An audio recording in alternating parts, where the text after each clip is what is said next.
Hello, everybody. Welcome back to another episode of the Rambling Runoff Sports Podcast. I am your host, Robert Rios, as always, giving to you the sports news that you need to hear and listen to. Yes, I know it's been like 2 weeks since we haven't done a recording. Sorry about that, everybody. You know, things get a little rough for your buddy here. And, we get busy. Yeah, once again, if you forgot my name is Robert Rios, host of Rambling Runoff. But yeah, I'm here, I'm alive. As you can tell, it's just me by myself today. But yeah, episode 25 of Rambling Runoff. I didn't think we get this far. I mean, I'm just kidding. I did think we get this far. Not like this, but hey, when you're starting off small as an independent creator, it is what it is. But yeah, guys, welcome back to the show. I mean, I'm glad to be back doing another solo show. Did I rhyme? I don't know. Maybe I did. But yeah, we got a lot to talk about. However, in the past 2 weeks, there's been a lot going on. There's been a lot of stuff happening in soccer, a lot of stuff happening in basketball, a lot of stuff happening in baseball, pro wrestling, golf, if you like that. But yeah, we got good stuff. We got a lot of stuff to talk about. I mean, just to give you guys an update, I guess, on how I've been doing. I've been doing okay. Work is work. Possibly looking for a new job, but it's a work in progress. And everyone else has been doing swell. They're all busy, which is why I'm doing the show by myself today.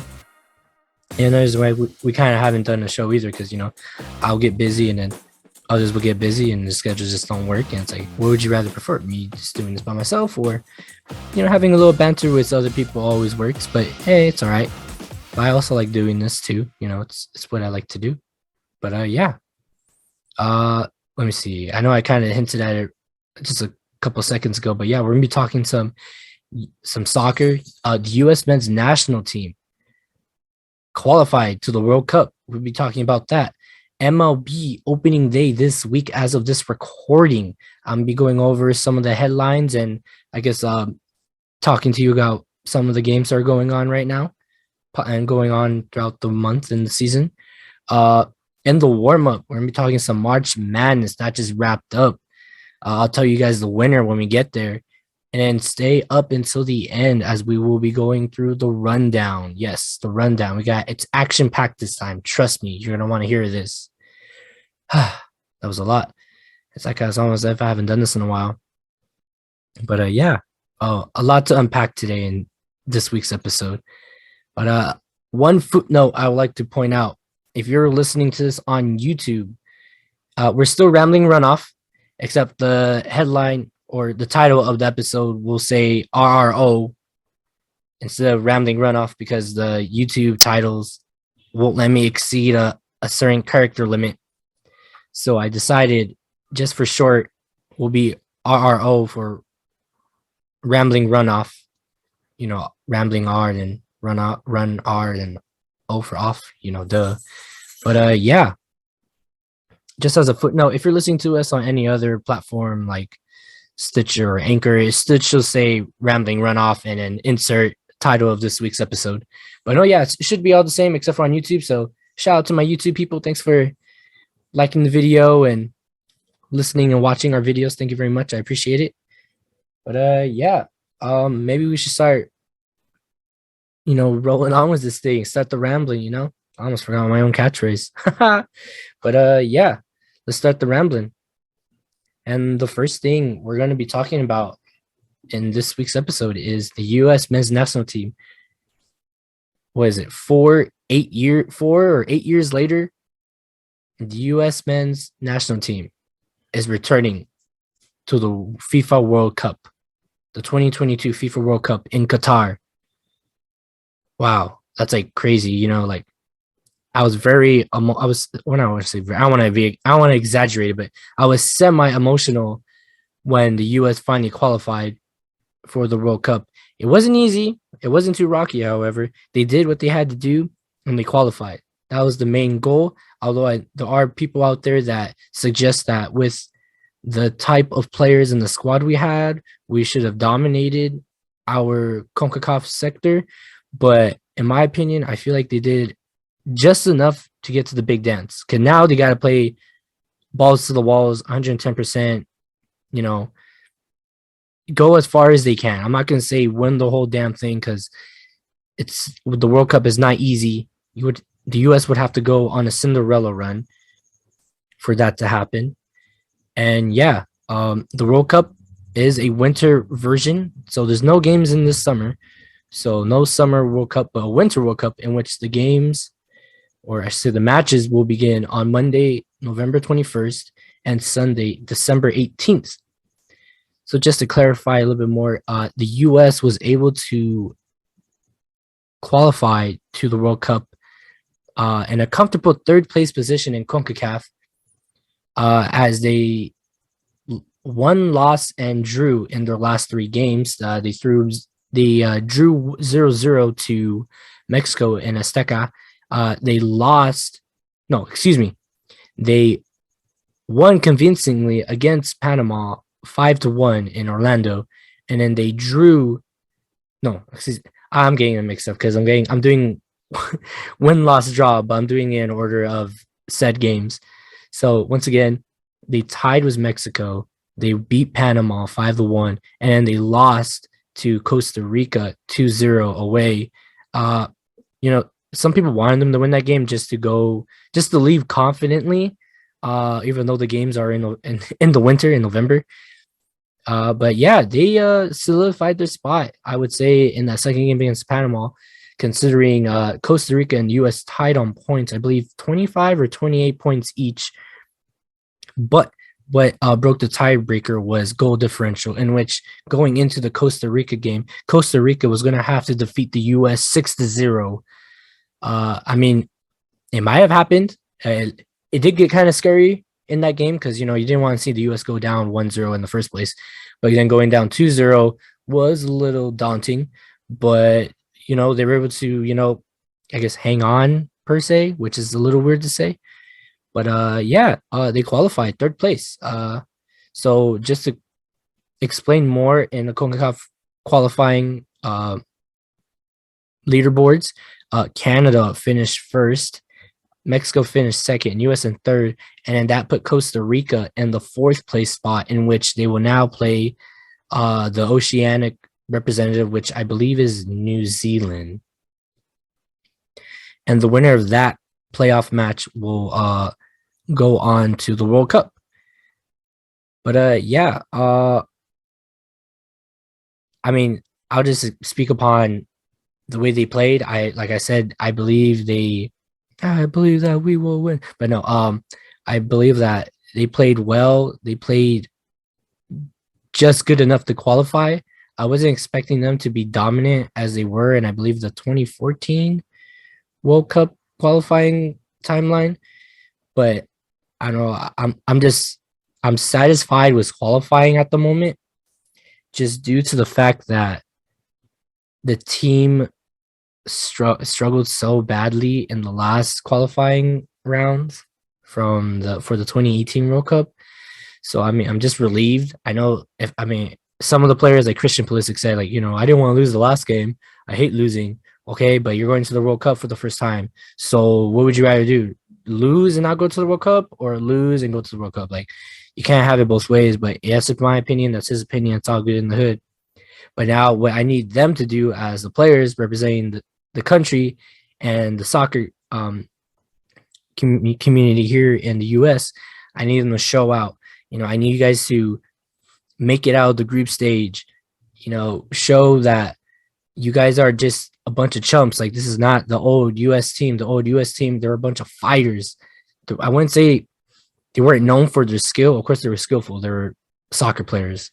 But there's a lot of skill on this team there's a lot of skilled players on this team that need to play well and show that the US is a contender in soccer, in the world of football. Because what might happen is this fresh new team to the World Cup might get squashed. All this hyped on, hey, yeah, they're young. in quotations. I'm not gonna say that they're a young team. That's not an excuse no more. These guys have been playing very well together, in my opinion. So like this new team, let's say, this new team to the world needs to like get it together in time for the World Cup. Because I'm worried that once we start playing there, we're gonna look foolish. All that hype down the drain, all that hard work that they did just to get here, just pissed it all away.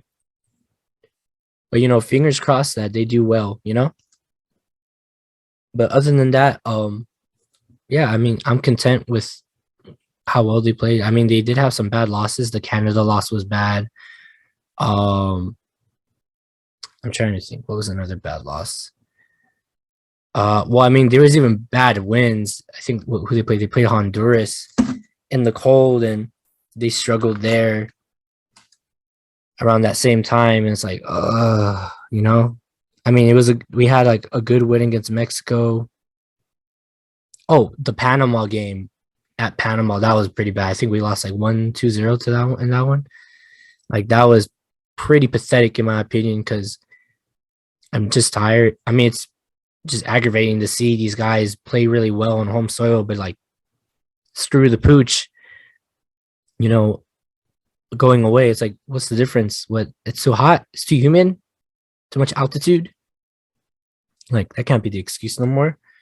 Come on, guys. Most of you guys play in all different kinds of weather and environments. You can't just tell me that it's too hot. That was the problem that happened last time. The field was too wet. Get the hell out of here. So hopefully, this new iteration of the U.S. men's national team can go as far as they can. I hope Greg Berhalter, the head coach, the manager, gets a good squad. Either was it 23 or 26 men to the World Cup who are willing and able to fight their way through the World Cup into the round of 16, quarterfinals, semifinals. Hell, just take us to the final. Let's go. Let's just go to the final. But yeah, hopefully, I know I'm probably repeating myself, but fingers crossed that they do well. I've mentioned already that they are going to be in the group stage. They had that draw. They had the week they qualified. The FIFA had the World Cup draw that week, in which we were tweeting about. We live tweeted it. Follow us at Off Rambling on Twitter if you want to hear us ramble on there. I feel like we got a decent group. The U.S. will be in Group B, in which they will face England, Iran, or Iran, if you want to be more specific, and the winner of the European playoff, which will either be Scotland, Wales, or Ukraine. I believe Scotland is waiting for the winner of Wales or Ukraine, who should be playing in June. Or I think these games should be played before June, so we will know who we're going to face. But either or, I mean, technically we got 1, 2, 3, 4, 5 teams that we may face, or 2 teams and 3 other teams that we may face in the group stage, in which, that England game might be a test, or it's going to be a test for sure, because those damn English marks out there, man, they're going to crap over this U.S. team and belittle us and say that they're the better squad, when I had to watch them all summer long play all their home games at home and then choke against the Cinderella team, in my opinion, Italy, who didn't even make it to this year's World Cup. So piss off. That's what I gotta say. Iran, I don't know much. I'm not gonna tell you I know anything about this squad, but they usually are competitive in their matches, in which they've taken fights to. I think they played like Argentina one year in the World Cup, and they gave them a good fight. And then in regards to the European players that we got here, Scotland, don't know much. Wales with Gareth Bale might be some trouble, and the Ukraine in current conflict with Russia, they might be trying to show out like, hey, like our country's at war, but we're going to represent our people the best we can. So if they're the ones that we got to face, we got to make sure we're competitive as well. But yeah, I mean, I remember in the 2010 World Cup, in my living room with my grandma watching the US play England, in which there's an English tabloid which spelled out the word easy on the front page, because at that time the group was England, Slovenia. Oh, it was, well, I'll put it in the word. It was England, Algeria, Slovenia, and then for the Y for easy, they put Yanks. So they were thinking that, oh, England's gonna cream these guys, and then they're gonna move on out of the group stage, not like nothing, and then just into the go into the knockout rounds and cream everybody. It's like, no, that's not what happened at all. Because from what I remember, when the US played, they tied off of a somewhat of a fluke goal because the goalkeeper coughed it up. But hey, a win's a win, right? Oh, of course. I just found it. It had to be these guys. The Sun posted this. England, Algeria, Slovenia, Yanks. Best English group since the Beatles. You gotta be kidding me, bro. This was the 2010 South Africa World Cup. This is when they had Steven Gerrard, Wayne Rooney. I think David Beckham was supposed to roll up, but I think he had a knock on one of his ankles, so he didn't end up going. But I mean, it didn't matter. The USA tied them, and I believe it was the 1950 or 1930 World Cup. I'm gonna look it up right now. The US beat England 1-0. Yeah, 1-0, 1950. That's considered one of the biggest upsets ever. This is at the time when England was, yeah, soccer or football, its home was in the UK. It was in England. And there's stories I've read and heard that people in England thought the scoreline was wrong. They thought it was a misprint that was supposed to say England 10-0 over the US, but no, USA beat England 1-0 that day. And that's one of the biggest upsets in World Cup history. And I think the US, technically speaking, finished third in that World Cup, which is their highest ever official placing in the World Cup. So yeah, hopefully the US and England put on a good show. I'm hoping the US at least gets a draw. If they win this game, oh man, dude, people are gonna lose their shit. Because why not? They're gonna be like, oh yeah, it's coming home. No, it's not. These bunch of guys that call it soccer, yeah, they just kicked your ass. Dude, that'd be freaking amazing. But only one could dream, but it'd be okay. The other games we got Iran. Politically speaking, that should be a competitive game, considering the past 10, 15 years. That's with the conflict that's been happening in the Middle East. That should be a good matchup. And like I said, I don't know much about Scotland. Wales with Gareth Bale, and then Ukraine with their own conflict. It's going to be a good time. It's going to be a swell time for this US team. But just to go into more detail on these games, I believe they're all going to be on Fox or Fox Sports 1. If you don't mind watching it in Spanish, I believe they're going to be on Telemundo and I think NBC Universal. Not Universal, but Universal. I think that's how you say it. I'm not sure. Whatever, Spanish NBC. But officially the games for the US, I have the days and the times right here. Monday they're opening Group B. The first day of games, Monday, November 21st, US men's national team versus the winner between Scotland, Wales, and Ukraine playoff, which will be at 2:00 p.m. Eastern. So what is that? That's like 11 a.m. or 12 p.m. Western time, I guess. Yeah, if I could subtract 3. So yeah, first day. Dang, that's crazy. Friday, November 25th, Black Friday. If you're in the United States, Black Friday, right after Thanksgiving, that should be a big game.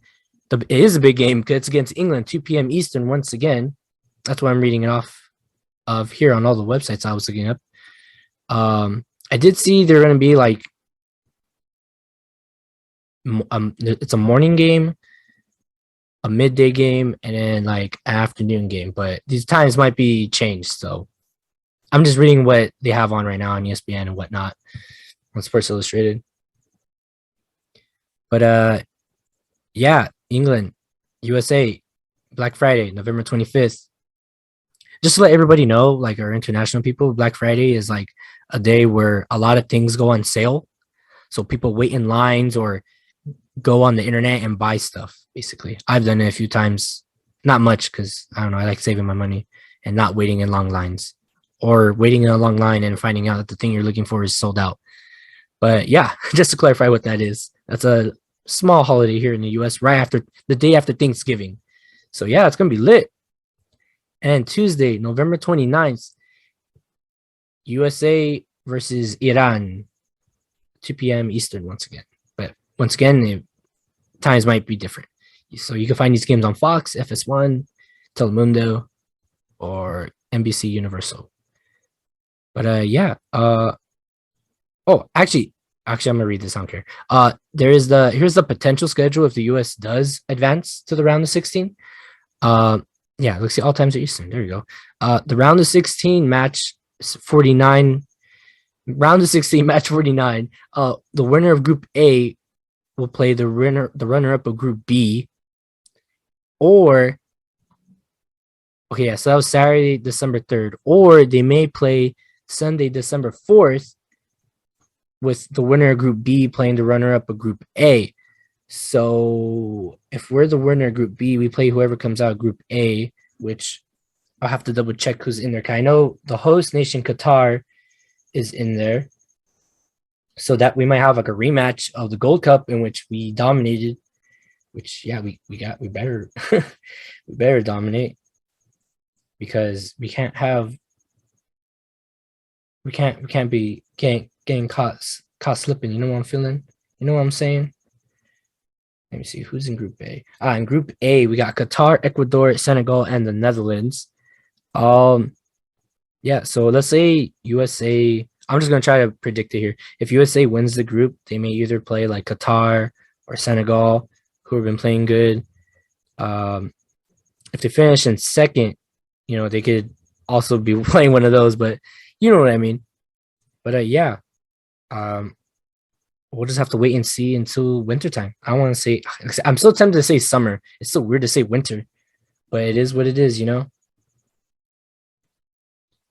But yeah, just to also talk about it a little bit, I think we're in the group of death, but I want to say as well my group of death, because everyone's been saying this might be the group of death, but I want to say the group of death is Group F with Belgium, Canada, Morocco, and Croatia, because those teams are all really good. Considering Canada just like came on the come up, Belgium's always been top of the table in the World Cup standings. Croatia was very dominant in the last World Cup, and Morocco, hey man, you never mess around with these African teams, man. They'll fucking kick your ass. But you know, it is what it is. So like I said, we just have to wait and see. But I do agree with a lot of the sports pundits out there. There's a lot of groups of life. Like no one should be mad with what teams they got, in my opinion, because they're all like 50-50 splits, I think. Or I want to say 50-50, can end splitting it up, but everyone has a chance. So hopefully the odds are in the US's favor as well.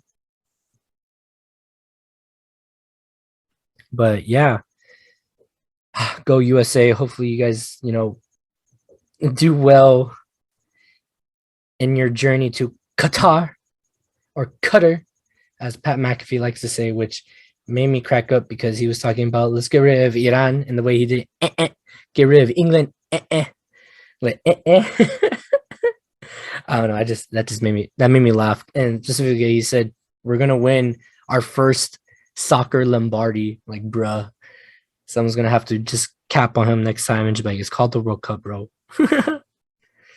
But yeah, one last thing I would like to say before I wrap up this segment. Let me see how much time. Or we got a little bit of time left for this segment. CONCACAF Nations League for the US, the 2022-2023 CONCACAF Nations League draw also occurred, in which the US, as they did win the first Nations League title, are in League A Group D, and their groups involve contest of their Group D consists of USA, El Salvador, and I believe who's this other team? Oh, Grenada. There you go. So it's not that bad of a group. I think they'll be okay. But I just wanted to point that out as well. So look out for those games to be coming by next year. So yeah. Or I should say this year, next year, technically. Oh yeah, June 2022 and March 2023. There we go. Scheduled to be determined on later date. But yeah, I mean, not to move away from the World Cup, but I just wanted to point it out. And yeah, that was your U.S. men's national team news going into 2022 World Cup in Qatar. Yeah, go USA. But moving on in our programming for today, we got some MLB opening day action. I mean, when I say opening day, I'm just going to kind of go through what's going on, what's been going on per se, as in, you know, what the buzz is. I'm not going to go in too in depth since I am by myself technically, but there have been games being played. I mean, I haven't been seeing nothing too gnarly out of the blue, but I just wanted to point out some of the games that have been happening or happening now / happening this week. Because opening day, baby, come on. We already have some games in the book as of this recording. The Cardinals defeated the Pirates 9-0. The Royals defeated the Guardians 3-1. The Cubs defeated the Brewers 5-4. And we do have some games currently in action as of this recording. The Padres are leading the Diamondbacks 1-0. And the top of the fourth, the Astros and the Angels are tied 0-0, top of the third. The Reds and the Braves are playing. Reds are up 6-3, bottom of the eighth, and the Mets and the Nats are playing. New York Mets up 5-1 over the Nats in the top of the seventh. But yeah. Apparently there was 2 games postponed. The Sox and the Yanks postponed makeup date April 8th, which is tomorrow or today if you're listening to it now. And also April 8th for the Mariners Twins game. Interesting. For the rest of this week, we do have games with the Dodgers and the Rockies. Like I said, the Sox and the Yanks, White Sox and the Tigers, Athletics and the Phillies, Orioles versus the Rays, Marlins versus the Giants, Rangers versus the Blue Jays. Let me see. Is there anybody else that we missed? Nope. But yeah, those are the games that are going on currently. Series that are happening this week at the moment. So, I mean, hit us up on Twitter, hit us up on Instagram and tell us like which series you're excited to see right now, currently this week. Let me see. Let me see if I can read some of the series going on after that. We got Dodgers and Twins, Nats and Braves, Cubs and Pirates, Guardians and Reds, Mets, Phillies still, Reds and the Tigers, Astros and the Diamondbacks, Padres and the Giants, Athletics and the Rays, Brewers, Orioles, Blue Jays and Yankees, and the Mariners and the White Sox. So we got some interleague play, which is, well, I guess you can't really say interleague play since technically now they all should have a designated hitter, which is a little bit strange now for me to say considering my favorite team, the Dodgers, are in the NL, which has never had a designated hitter. So it's going to be a little bit interesting to see this season. But yeah, those are just some of the games that are popping off right now. Let me see. What can I point out for you guys? I guess some notes per se to tell you guys. The Dodgers on paper are the best team. Fight me. I dare you. Okay, don't fight me because I don't want to get in trouble. Or if I don't want to fight nobody. But tell me why you would think they are not. Because I think they are, considering this lineup can consist of Cody Bellinger, Justin Turner, Trey Turner, Muncy, Rios, Lux, Betts, Chris Taylor. Wait, what? When we get Kevin Pillar? What the? That's not right. I'm looking at the lineup. I don't remember this fool on our team. Dude, we picked up Freddie Freeman, which should help us a lot. Zach McKinstry. Let me see. I'm trying to see who else is notable or not. And Beatty's pretty good.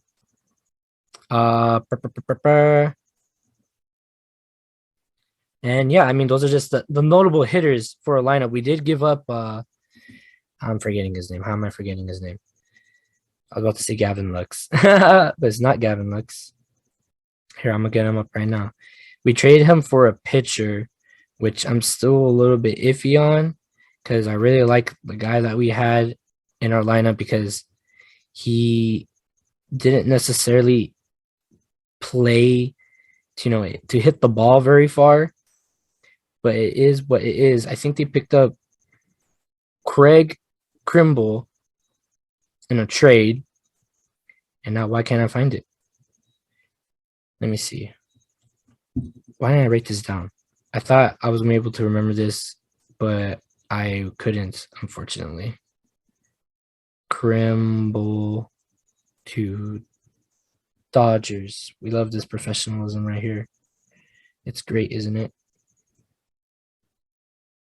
Let me see.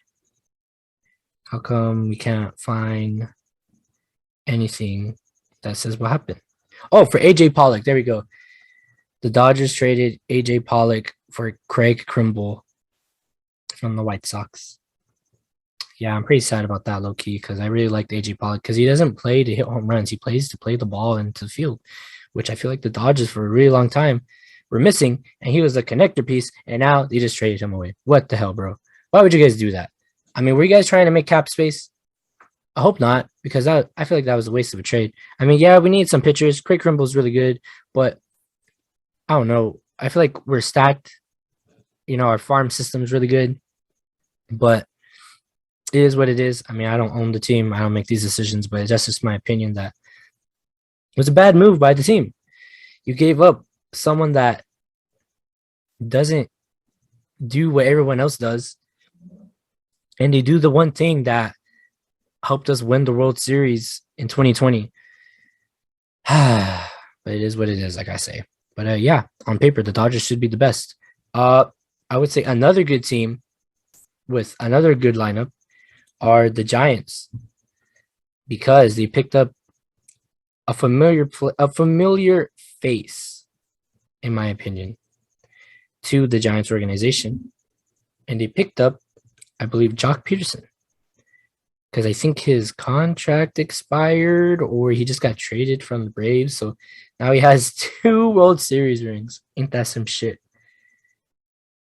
But yeah, who we got on this Giants roster? Estrada, Slater, Dubon, Duggar, Krazan, Crawford, Gamboa, Bart, Ruff, Gonzalez, Blandino, Volser, Jock Peterson, Wilmer Flores, Auerbach, Casilli, Yastrzemski, Williams, Bailey, Villar, Johnson, Smith. They have a good team. Like everyone was saying last season, it's a lot of older guys, but they're all experienced and they're all talented on their own. So it's like you don't have to necessarily like trip out like, oh, well, can they hit? Well, yeah, of course they can hit because they know how to do that. You know what to do? Like you could pluck any one of these guys out of their team, put them on anyone's roster, and makes them 10 times better. Like adding Jock Pearson just made them 10 times better. No cap, no sus. Just because I said so. But yeah, this team is also stacked. Let's just see if they can repeat their success from last season because they did something that no team has done in a while, and that was outplay the Dodgers to win the division. I mean, I'm just glad the Padres didn't win. I'm just being straight up, bro. But yeah, another team that in the NL that could be competing, you have the St. Louis Cardinals, who might be looking to make a comeback. They played well in the past few playoffs. People get worried about that black, dark, magical cloud that for some reason looms over everybody's heads when they play them in the playoffs. But I think with the return of a certain somebody, they might be able to pull it off because the Cardinals welcomed the returning of Albert Pujols, who, after his 2 stints in Los Angeles playing for the Angels and the Dodgers, has returned to his home base of St. Louis and the Cardinals. So now for the Cardinals, you got Albert Pujols, Yadier Molina, Edman, Bader, Arenado, DeYoung, O'Neill, uh, Carlson, Goldschmidt. Let me see who else we got. Extended batting stats. What happened here? Why is their stats all messed up? Oh, I know. Come on the roster. There we go. Oh, now this one gives me all the names. You gotta be kidding me. Aaron Brooks, Genesis Cabrera, Giovanni Galagos, Ryan Helsley, Jordan Hicks, Dakota Hudson, Steve Matz, TJ McFarland, Miles McLose, Andre Palante. Well, that's for their pitching per se. Let me see their infielders: Nolan Arenado, Paulo DeYoung, Tommy Edman, Paul Goldschmidt, Albert Pujols. I like how on ESPN they still have his picture of him in his Dodger uniform. And then they got Edmundo Sosa. So, yeah.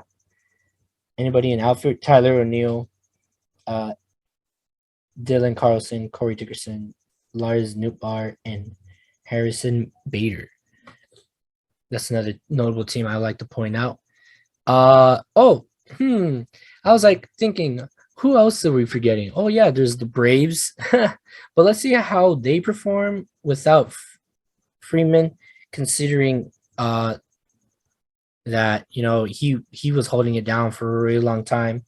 Heard a lot of positive things. Heard a few negative things coming out recently, considering I guess they were like an old school team, so there was no sideways hat and there was no black paint allowed on your face. But hey, it is what it is, What are you gonna do? Let me see. In the stat category, batting average. Wait, are we looking at this right? No, what? What's yo? My phone be acting up, bro. It's all good in the hood. The Braves, Atlanta Braves. Let me look at your roster. For the pitchers, the Braves had Ian Anderson, Tucker Davidson, Max Fried. They also picked up Kenley Jansen. Wow, I forgot about that one. Tyler Matzik, Colin McHugh, AJ Minter, Charlie Morton, Shane Nakob, Will Smith, Spencer Strider, Kyle Wright. Let me see. Catchers: William Contreras, Manny Pena, Travis D. Arnaud. Infielders: Ozzy Albies, Orlando Arcia, Matt Olson, Austin Riley, Dansby Swanson. Outfielders: Alex Dickerson, Adam Duvall, Guillermo Herdia, Marcel Osuna, and Eddie Rosario.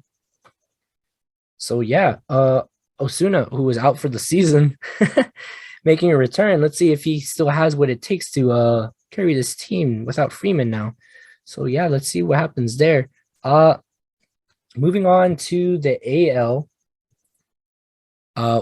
One of these teams, I think they're very hungry, considering they have 2 heavy hitters on their team, even though the rest of the squad might be lacking, but we'll just have to wait and see. The Los Angeles Angels, or the California Anaheim Angels, or Angels Anaheim. The Angels. I think they're. I don't know. I think they're gonna try to pull one out of their ass because they've not been good for the last couple of years, and missing Mike Trout really hurt them. And yeah, Trout making his return to the squad. So for outfielders, you got Mike Trout, Brandon Marsh, Joe Adell. Infielders: Jared Walsh, Tyler Wade, Jose Rojas, Anthony Rendon, Jack Mayfield, David Fletcher, Matt Duffy. Catchers: Max Tassi, Kurt Suzuki. And then for the pitchers, Jamie Barria, Archie Bradley, Reed Detmers, Jimmy Murgett, let me see, Mike Myers. Well, technically, there's a guy on this list that I need to say his name, but I don't know why he's listed just as a pitcher, which is interesting. You guys know who it is? You know who it is. Mr. Shohei Showtime Ohtani. So hopefully he also has another big year, because he was, from what he said last season, he really wants to win. He didn't come over here from another country just to make money, you know? His 2021 stats read, as a pitcher, 9-2, an ERA of 3.18, 156 strikes. Let me see. Can I see his pitching? Oh, let me see. Can I see his batting? How about his batting? Do you guys have his batting? Or are you guys gonna, let me see. Opponent batting. I don't want to see his pitching. Is it just gonna be a pitcher? Bro, don't tell me they just have him as a pitcher. Dude, that sucks, bro. Oh, no way, I could change it. Duh. Batting. There we go. I was a little scared. His batting career. How come? Let me see. How come you guys don't have? That's so odd. Hit. Let me see. Where's it at? His average. He only averaged 285, 286. Okay, interesting. Well, his batting average went down drastically. Yeah, 2018 he was .285. During now his full career is at 2.264, which is consistent. But for a guy that likes to hit a home runs, he probably should be doing better. That's right. I'm criticizing him. I don't give a damn. He hit a home run the other day in a spring training game, but it's just spring training. Like, who gives a shit? But like I said, Otani for sure he's itching to get dubs in this season. And I'm pretty sure he's not going to be content with just making the playoffs. So just letting everybody know that he's probably a hungry man, probably more hungrier than Trout, who didn't even get to play last season. He was in and out of the lineup. Because, yeah, it's called having a competitive spirit. But, yeah, those are a few teams I wanted to point out. If I were just to say who is the number one contender right now, it has to be the Dodgers, I think. Because, well, who else has been the Dodgers for the past? I think the Dodgers have been the best team for the past 5 years as well. Is that controversial? Am I a homer? Go ahead, call me that, but I don't give a shit. But I'm just saying that, considering they went to three World Series. Was it three? Yeah, 3 World Series, 2 back-to-back. Won one of them. Yeah, they only won the last one. But you know how hard it is to get to the World Series 2 times in a row? And they got cheated out of one? That's right, I said it. The Astros cheated. Got cheated out of the first one. Got outplayed in the second one. Disappeared the next year. And then came back to win it again in the modified World Series. Hey, they still won it, right? It's still a cup. Or I should say it's still a trophy. It's not a cup. Sorry. Wrong sport. But, yeah. And it's not a piece of metal, Manfred, whatever your name is. But, yeah. I think the Dodgers will be looking to, once again, hoist a World Series trophy. Hopefully next week or whenever I get to another episode, fingers crossed. Sorry guys, we've just been really busy. I'll have a host here with me, and we could deliberate upon who's going to win. I'm also hoping to do a podium show for the rest of the season, just to get some of the homies' opinions. I'll probably try to get Jeremy, Daniel, maybe I'll try to get Matt back in here, maybe even Jonathan, to see if they're not busy or not. But yeah. Let me see. Hopefully we can get the gang back together. If not, we might just do a regular episode like this again, and I'll just give my opinion. I mean, it's not much. I wouldn't say I'm a baseball expert, but I like baseball enough to follow the stats and say who's good and who's not. Whenever I do get to go to games, I like to see who's on the mound, who is in the batting rotation, which I have to get reaccustomed to since they now have the designated hitter rule in effect throughout the league. So yeah, I mean, if you guys want to get more into detail, I don't know, hit us up on Twitter. Tell me, who do you think will win the AL Central?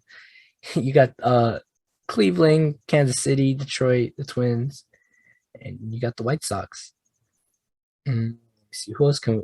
I don't know. I'm trying to see if we can also integrate some more questioning and see if people will respond. Who will win the AL East? Houston, Angels, the Athletics, Seattle, Texas. How are Texas in the West? That makes no damn sense. Oh, okay. Oh, and in other baseball news, I guess they're gonna have Friday Night Baseball on Apple TV Plus. So on April 8th, it's gonna be the Mets and the Nats. Then you got Houston and the Angels. And on April 15th, you got Tampa Bay against the White Sox. And then also on that day, you have the Cincinnati Reds versus the Dodgers, which is going to be interesting because they used to have games on YouTube, but I guess they got rid of that. And then I guess one other question I'd like to ask you guys is who will be a surprise contender in 2022? Top projected records team that missed the postseason last year. We got the Mariners at 82 and 80, 15 plus wins. Mets 90 and 72 plus 13 wins. The Padres 88 and 74, 9 plus wins. 81 and 81 for the Twins plus 8 wins. The Phillies 88 and 74 plus 6 wins, and then the Angels with a record of 82 and 80 with plus 5 wins is the projected number. So after a long fought meeting room of legalities and lockouts and crunching numbers, baseball has finally returned as America's official pastime once again. So if you're a baseball enthusiast, lover, person that just enjoys hearing the smack of the bat or the clash of the ball hitting the glove, go check out a ball game. They're fun, trust me. But yeah, that ends our MLB opening day discussion. And now we're moving into the warm-up. And yeah, in the warm-up, we'll be talking some March Madness. It wrapped up this past week and a half, I guess, as the tournament ended with the Kansas Jayhawks defeating the North Carolina Tar Heels in a dramatic comeback of sorts, because no one saw this coming for sure. I mean, no one saw it because all the brackets busted, but it's okay.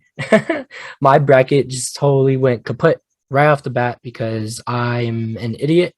I don't watch a lot of college basketball, I'll admit, but I don't think anybody was ever going to guess.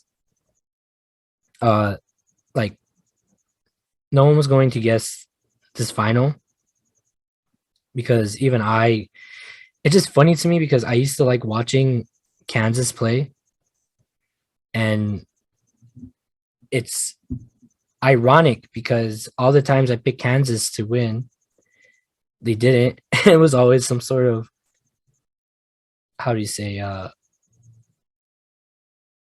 it was always like the Cinderella teams that screwed it up for me. But the Kansas Jayhawks defeated the North Carolina Tar Heels 72-69 after an epic comeback. I know I just said that, but I just wanted to reiterate that they were down at halftime and no one was going to give them a chance. So yeah, when Kansas comes back and wins NCAA title 3 years in the making. I believe they were down at halftime. Let me see. I'm trying to find what was the number. And I would also like to state an apology because we didn't do a very good, or I should say I didn't do a very good job on covering the college basketball tournament, just due to the fact that A, the games are in the daytime. I mostly work in the daytime. B, I was sad that my bracket got busted. And C is just that I don't, like I said, don't watch a lot of college basketball. But I just wanted to give them their due diligence in the rundown today because, it's still something that I used to watch a long time ago. So, I just wanted to give them their due diligence, as I said. But yeah, Kansas came back to win it all. So I'm trying to get you guys some numbers I could read off. Let me see. Team stats. The Tar Heels were, and field goal percentage went 20. Yeah, the field goal is 23 of 73. Kansas 29 of 66. I feel like that's what changed the game. I'm just reading that stat is what changed the game. Kansas made half of their shots. Yeah, 43.9%. Tar Heels 31.5%. 3-pointers 5 of 23 for Carolina, 6 of 17 for Kansas. Free throws. Tar Heels, this is probably what was killing them in the beginning. 18 of 22, 8 of 14 overall for Kansas, 81% for North Carolina, 57% for KU. That's probably what changed the game too. Kansas, I got to watch a little bit of the game, but I'm just assuming this will happen. Kansas stopped fouling them, so they couldn't make their free throws no more. That's just how you play the game, and that's how you adjust. That's just smart basketball. That's just smart playing right there. I believe Kansas was down by 15 at the half. Yeah. All right, there you go. 18-2 and second chance points by Armando Bocat. The Tar Heels ran off 16 straight points to take a 16-point lead. Kansas looked stuck in cement, and that's like halftime. Bro. There we go.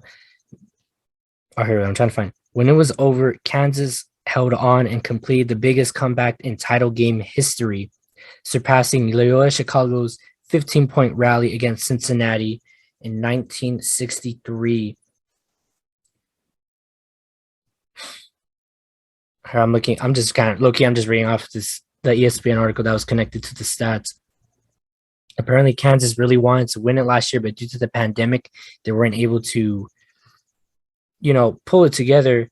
But hey, it happens. I'm trying to find what was Kansas comeback versus North Carolina. So just to also clarify, because I know I said there we go. As Kansas entered its locker room down 15 points to North Carolina at halftime of the men's basketball national championship game, David McCormick was smiling at his teammates. 15-point deficit, title on the line, smiling in the locker room, ? Christian Braun was confused. I'm reading an ESPN article. I was like, why are you smiling, dude? We're down 15, Braun said. He was telling me, keep your head up, keep going, we'll be all right. I was like, man, I don't know if I've ever been here before, down 15 in a national championship game. I've definitely never been here, end quote. But yeah, it looks like I mean, if I'm down 15 at the half, yeah, considering in college basketball, they only play 2 halves. It's like, bro, there's no way. There's no way you're going to be able to do it, but somehow, some way, they were able to fight their way through it. See, I'm trying to find. I think someone threw up during the game. Is that okay to say? Because it was kind of weird when I was looking it up, and there's this guy. Oh, I think it was Puff Johnson. Because according to the SportsCenter post on Instagram, Puff Johnson took a blow to the stomach late in the second half. He's giving it everything for UNC. Let me see. Puff Johnson. If you're throwing up during a game, I think you're in trouble. Yeah, he appearing to puke. I remember seeing a clip of one of the commentaries saying, oh, he's spitting out white stuff. Yeah, I was reading that. I was like, dude, that's throw up. Yeah, it'd be like that sometimes. You might get hit in the stomach. I wonder what he ate. He ate something, or, you get nervous, knees weak, arms are sweaty, vomit on the sweater already. Like the Eminem, Don't copyright me, please. But it happens. You get a little nervy. And yeah, I also like to point out that when I was in middle school, I would go for Kansas. I don't know why. I think it's because I would just watch their games when they were on ESPN, and they were just fun to watch. They were always a decent team. I grew up watching a lot of USC football games, so it was a little weird for me But I mean, USC has a good team now. But at that time, back in like 2011, 2012, 2013 ish, I would say I liked watching Kansas Jayhawks. I wanted to see them win. And yeah, but that's why I'm like, dang, the one time, not the one time, it's not the first time, but it's just very ironic to me that all those years I was like, oh, Kansas is going to win. Kansas is going to win. Kansas is going to win. The one time I don't actually pay attention to college basketball like a lot, they finally win it. I would also like to point out that the announcer giving the trophy messed up. Uh, he said the Kansas City Jayhawks, and he quickly recovered by saying the University of Kansas or Kansas University Jayhawks. It was pretty funny because he said it on live television on the live mic. So it's like, bro, how do you screw that up? You could just say the Kansas Jayhawks, bro. Just say Kansas, or you just say Kansas. It wasn't that hard. But yeah, let me see. Do you guys want to hear stats? I know not a lot of people like stats, but I like stats, so that's what we're gonna be looking at right now. Let me see. For North Carolina, their two leading scorers were here. I said his name earlier. Armando Bacot, who scored 15 points. He went 3 of 13 for field goals, and also RJ Davis, who also scored 15 points. For the starters for Kansas, their leading scorer was, what's his name? Jalen Wilson, who scored 15 points, and David McCormack, who also scored 15. Off the bench, who are you, sir? Remy Martin scored 14 off the bench. And he also had 2 players scoring 12 points in the game. So that's how you know, like, it was a team effort. I mean, North Carolina had guys scoring 13 points. My thing was the bench that hurt North Carolina, and I think Kansas just stopped fouling them. Because I think I did see clips that Kansas was just shooting for the fences and as so was North Carolina. So it was just them busting Steph Curry's all around the court. But yeah, March Madness is over. It's all wrapped up. Hopefully next year, your guys' brackets will be more perfect.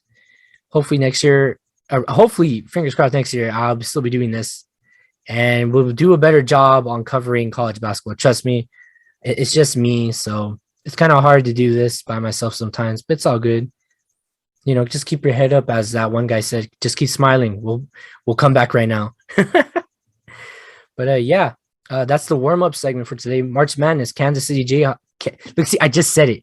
God damn that guy. Honestly, screw that guy. Gosh, the Kansas Jayhawks are your 2022 national champions of men's college basketball. There. Moving on now to the rundown. As we begin now to wrap up this week's show, the NBA is starting to move closer to the playoffs. And there are a few teams already making it in, but there are also a few teams getting kicked out. And it's very frustrating and irritating to see some of these guys just screw the pooch, just fuck it up, and not in a good way. So to go over the teams that are currently in contention in the playoffs who are qualified, we have the Miami Heat, the Milwaukee Bucks, Boston, Philadelphia, Toronto, and the Chicago Bulls to round out the top 6. Teams playing in the play-in games will include, this is an Eastern Conference, by the way. Eastern Conference play-in games include the Cleveland Cavaliers, the Brooklyn Nets, the Atlanta Hawks, and the Charlotte Hornets. Teams eliminated were Washington, the Knicks, Indiana, Detroit, and Orlando. Currently still in the race for the Western Conference, but already in, or are also in. Number 1, we have the Phoenix Suns, the Memphis Grizzlies, the Golden State Warriors, the Dallas Mavericks, and the Utah Jazz. They still haven't wrapped up qualification for the playoffs for the NBA yet. So in 6th place right now, we have the Denver Nuggets and we have the Minnesota Twins.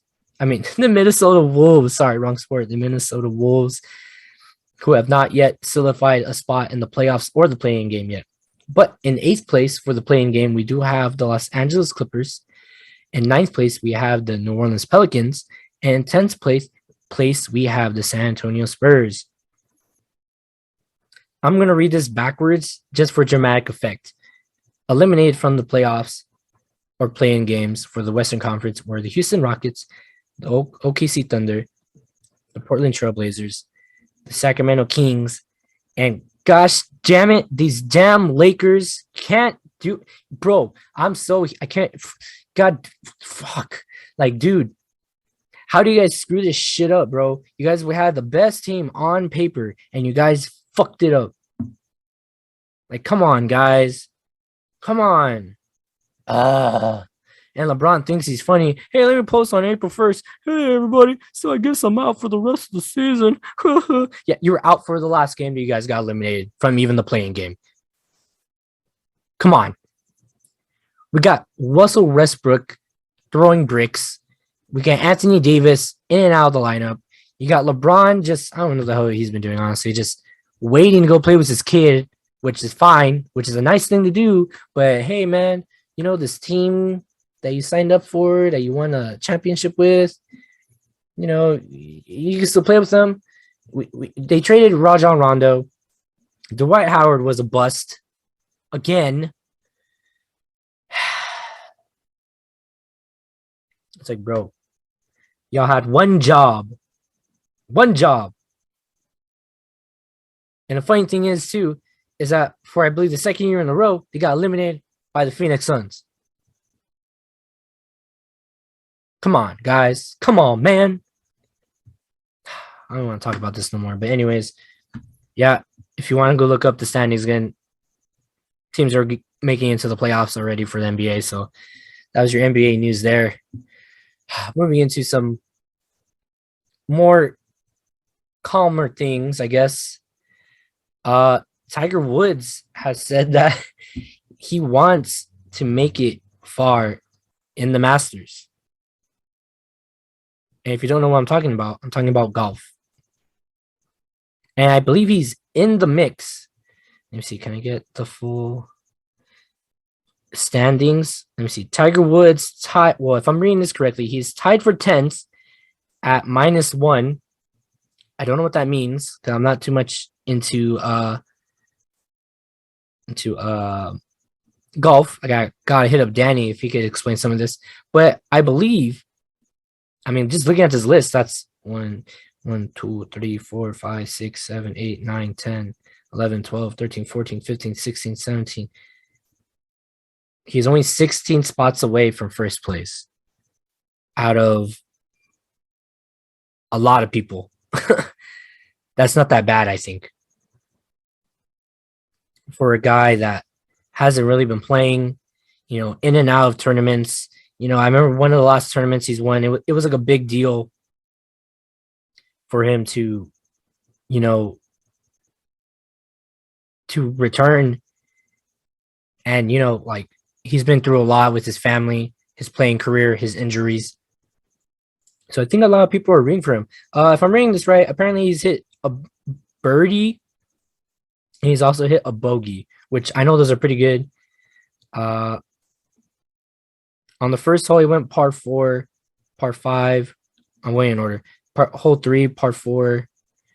Hole 4, par 3. I'm not going to go through all of them, but yeah, on the 6th hole, he got a score of 2. On the 8th hole, he got a score of 6.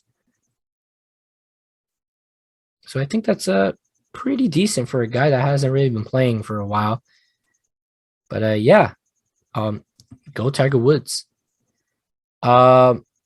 Moving on to something a little bit different as well. WrestleMania just came and went in the WWE. I got to see some of it, some tidbits of it, luckily. And yeah, I mean, it was interesting because it was 2 days once again. But you saw a lot of returns, some surprises, which I think overall, it might have been a really good WrestleMania considering, you don't really get to see that a lot. I mean, in my opinion, I don't get to watch every single WrestleMania, but just to point out some wins slash losses that occurred. Let me see. Who would be someone that you guys would know? I believe Edge defeated AJ Styles. Bianca Belair defeated. I'm forgetting her name. How am I forgetting her name? Well, Bianca Belair retained slash won the Raw's championship. Oh, she defeated Becky Lynch. How am I forgetting Becky Lynch? And a semi-surprise return. Rollins, his surprise opponent, was no other than the one and only Cody Rhodes. Yeah, Seth Rollins. He had his surprise opponent at WrestleMania, a returning Cody Rhodes to WWE from AEW to WWE. Ain't that some shit? We're gonna talk some AEW real quick, by the way. But yeah. And then the other big victory that occurred in the WWE's WrestleMania on night 2, Roman Reigns defeated Brock Lesnar to become the unified WWE Universal Champion, which is kind of weird to say. But I think he picked up an injury, so we're going to have to hear some news this next week because I think he dislocated his elbow or his shoulder during the match. So it's going to be interesting to see what happens now, just due to the fact that he injured himself. But he has improved on his WrestleMania record. He is now 7-2 all-time at WrestleMania. And also, I just want to point out, Stone Cold came out both days. He wrestled Kevin Owens and won. And that was his first match in 19 years. That's crazy. The third longest ever. I guess a streak without wrestling in WrestleMania. Or even, I think, in general. And then, he came out the next day. Pat McAfee was fighting Austin Theory. I think Pat McAfee was victorious, but for some reason, Mr. McMahon, who's very old, who should not be in the ring, started wrestling Pat McAfee and jumped him. But then Stone Cold came out and jumped Austin Theory and then beat up Mr. McMahon and then beat up Pat McAfee just for fun. And it was funny. Pat McAfee started drinking the beer while he was knocked out. It was pretty funny. But yeah, all good times for WrestleMania. And then we had the next day for the Raw after Mania, which historically, those episodes are lit AF. Not this time around. I was able to watch most of it. It was, it was interesting.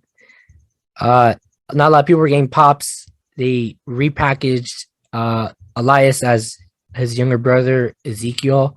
So you're telling me this grown-ass man shaved his beard, now wears tights, and he's saying that he's not Elias, he's Ezekiel, his younger brother. What? There wasn't really any big return or pops. I think the most interesting part of the show was Cody Rhodes giving an inspirational speech on his return to the WWE and in search of being the champion for his dad, good old Dusty Rhodes. So let's see how this turns out, because I feel like it's basically an AEW story arc now, and just WWE now. It's still AEW story time, just now in WWE. So let's see how this turns out. Oh, and also Triple H has officially hung up his boots. He recently said he is retiring. He came out during Mania and put his boots in the ring, left them there because he had some heart failures, some heart issues, which almost left him. I'm just going to say it, he almost died, but he is still with us, luckily. And yeah. And now to the AEW part that I mentioned. Like I said, the Raw after Mania, actually, not even just this one, but the past couple of years has just not been living it up. They haven't been good. The crowds are usually very energetic, lit, disturbing, annoying. And, that's what makes it fun to be a wrestling fan, when everyone's just having a good time. But it didn't really seem like that. Half the crowd was into it. The other time, they're just kind of just sitting there like, we're just waiting for something amazing to happen. Like, we want Stone Cold and The Rock. Well, Stone Cold is not always going to come back, and The Rock is too busy, so you're going to have to figure something else out. Because I was watching AEW, and their crowd was wild AF. I was like, damn, they're not even in the same state right now. The WWE's in Texas, AEW's in Boston, they're in Massachusetts, and these guys are lit. They had Christian Cage, versus Adam Cole. You had FTR going up against the Young Bucks again. And you had Samoa Joe making a return going up against Max Caster, whatever the hell his name is, the rapper fool. He's pretty funny though. So it's apples and oranges. I'm still on the AEW side on this because I don't know, it's just too hard to watch. And the ending was very underwhelming for Monday Night Raw. Now, moving on to a little bit more soccer, which will be the last thing right here on the rundown, which is a mixture of different little things. I will be attending this first upcoming rendition of the El Tráfico rivalry between LA Galaxy and LAFC. This will be the first time Chicharito and Carlos Vela will play against each other or play towards each other in an El Tráfico match, as Carlos Vela was out last year with injury for both of those matches. So I'm looking for a good game. The Galaxy just came off a good 3-1 victory over Portland. LAFC defeated Orlando 4-1, I believe, 4-2, 4-1, I think. So they're both coming off wins. The Galaxy did have that 2-game skid in the beginning of the season. LAFC are in first place. I believe Galaxy are in either third or fifth place in the standings. But I am hoping that my G's, my Galaxy, will perform well enough to at least get a draw. If we can get a draw, at least at home, I'll be happy. But at least a definitive draw. Oh, the Galaxy are in third place. LAFC in first. LAFC has 13 points. LA Galaxy has 9 points. 9, 10, 11, 12. If we win this match, we would be in second. So, yeah. Cool. But, yeah, hopefully the LA Galaxy come up on top in this match. And more soccer news, UEFA Champions League also happened this week, in which we had Villarreal pick up a stunning victory, 1-0 victory over Bayern Munich. This is Bayern Munich's first away loss in the past 5 years. I think I also did see a stat that said that this is the first time Bayern hasn't scored in a really long time within the Champions League. And I believe it because usually you have Robert Lewandowski scoring so many goals. Like, it's not even funny. Let me see if I can find it, because it is an interesting stat. Because Bayern Munich scores like 7 goals a game, basically. And that's just ridiculous for a team. And Villarreal, who I think is basically on a Cinderella run at this point. Because I didn't think they were going to be able to move on. When you think Champions League, you don't think of Villarreal. Like, come on, be straight up. But, yeah, Bayern went down in the first leg. So now they're going to go home and probably smack these fools 10-0, low-key. But if Villarreal is going to hunker down and play good defense, we'll just have to wait and see what happens. In the other game that occurred, Real Madrid defeated Chelsea. Man, that guy, once again, the man, the myth, the legend, Karim Benzema scored another hat trick for his club, beating Chelsea 3-1. Benzema scores 3. I think that's the first time, or not the first time, but in the record books, he goes into the record books for having 2 back-to-back hat tricks after the hat trick he had against PSG. So, hats off to Benzema, who's holding it down. Real Madrid, who everyone thought was down and out, considering they're playing La Liga right now. I guess they chose La Liga or Champions League, and they chose La Liga, or they chose Champions League. And this is where they're showing up, because Thomas Tuchel, I believe that's how you say his name, for Chelsea, the head coach, the manager, just can't get this team organized. You have Christian Pulisic, Lukaku, Havertz. The list goes on and on. Their squad is loaded. People are looking for them to go back to back, but if they can't get it together in this next game, I guess it's just going to be Real Madrid again.